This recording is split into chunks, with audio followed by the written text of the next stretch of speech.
بسم اللہ الرحمن الرحیم۔ السلام علیکم ناظرین، میں ہوں آپ کا ہوسٹ علی رضا اور آپ دیکھ رہے ہیں my channel Ali Raza specs.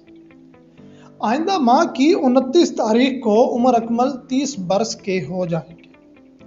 International cricketer جب اس عمر کو پہنچتے ہیں تو اپنے کیریئر کے اہم ترین مراحل میں داخل ہو رہے ہوتے ہیں۔ سینئر اور تجربہ کار کھلاڑی کا رتبہ مل جاتا ہے اور ڈریسنگ روم اور شائقین میں قدر و منزلت بڑھ جاتی ہے، اور اگر ٹیم قیادت کے بحران کا شکار ہو تو وہ کپتانی کے لیے بھی موزوں امیدوار بن سکتے ہیں۔ مگر عمر اکمل جس دن 30 برس کے ہوں گے وہ غالباً اپنے کیریئر کے اختتامی مراحل گزار چکے ہوں گے۔ اگر پی سی بی انضباطی کمیٹی کے سربراہ جسٹس فضل مہران چوہان کوئی خصوصی رعایت دے کر سزا میں تخفیف نہ کریں تو عمر اکمل کی کم از کم متوقع سزا 2 برس ہو سکتی ہے، جبکہ پی سی بی کے اینٹی کرپشن یونٹ نے انہیں کورٹ کی جس شک کے خلاف ورزی کا مرتکب پایا ہے اس کی زیادہ سے زیادہ سزا تا حیات پابندی ہے۔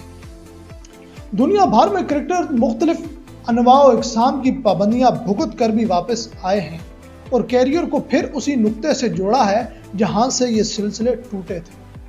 مارلن سیمیولز اس کی بہترین مثال ہے، جو فکسنگ پر 2 سالہ پابندی کاٹ کر لوٹے اور پھر 2 آئی سی سی فائنلز کے مین آف دی میچ ٹھہرے۔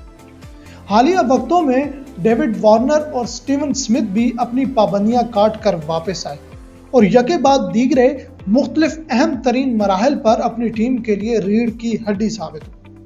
عمر اکمل کے لیے مگر ایسے امکانات معدوم دکھائی دیتے ہیں۔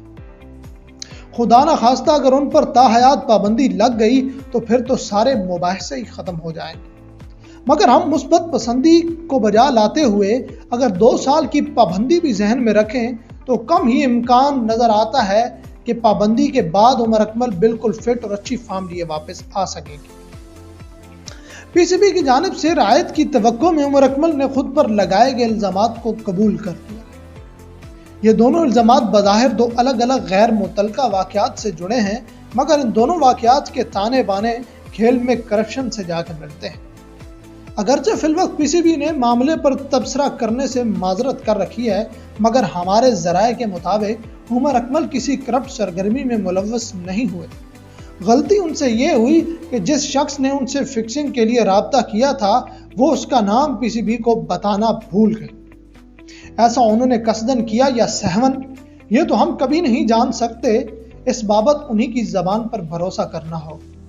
مگر نہ بتا کر انہوں نے کرکٹ کا بہت بڑا نقصان یہ کیا کہ اس مجرم عنصر کو کھلے عام چھوڑ دیا تاکہ وہ جسے چاہے دوبارہ رابطہ کر سکے اور کھیل کی روح کو مجروح کر سکے۔ اب جو سزا سنائی جائے گی وہ اسی غلطی کی ملے گی، بھلے کچھ نہیں کیا مگر مجرم کی شناخت ظاہر کیوں نہیں کی۔ اور اگر ڈسپلنری کمیٹی کیس کو دیکھتے ہوئے ماضی کا ٹریک ریکارڈ بھی سامنے رکھ بیٹھی تو ڈسپلن کے حوالے سے عمر اکمل کی ہسٹری پوری الف لیلوی داستان ہے۔ کرکٹ شائقین کے لیے یہ نہایت تکلیف دہ بات رہے گی کہ اگر ان کے کیریئر کا اختتامی نوٹ یہ کیس ہوا۔